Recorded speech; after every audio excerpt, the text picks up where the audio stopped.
ஸ்ரீ வைஷ்ணவன்னா யாரு என்று பார்த்தோம் என்றால், விஷ்ணுவை பரம்பொருளாக, பகவானை பரம்பொருளாகவும், பிராட்டியை அவனை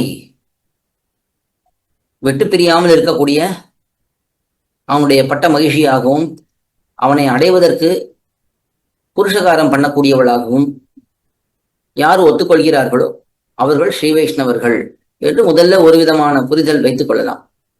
பலவிதமான விளக்கங்கள் ஸ்ரீ வைஷ்ணவன் என்ற சப்தத்துக்கு பலவிதமான விளக்கங்கள் காட்டப்பட்டுள்ளன.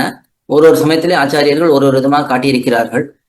அதிலே முக்கியமாக நாம் பார்க்க வேண்டிய ஒரு விளக்கம் என்றால், ஸ்ரீமன் நாராயணன், அதாவது பிராட்டியோட கூடியிருக்கக்கூடிய நாராயணன் எம்பெருமான், அந்த பகவானே பரம்பொருள், அவனே உயர்ந்த தத்துவம், அவனுக்காகவே இருக்கக்கூடியவர்கள், அவர்கள் ஸ்ரீ வைஷ்ணவர்கள் என்று சொல்லப்படுறது.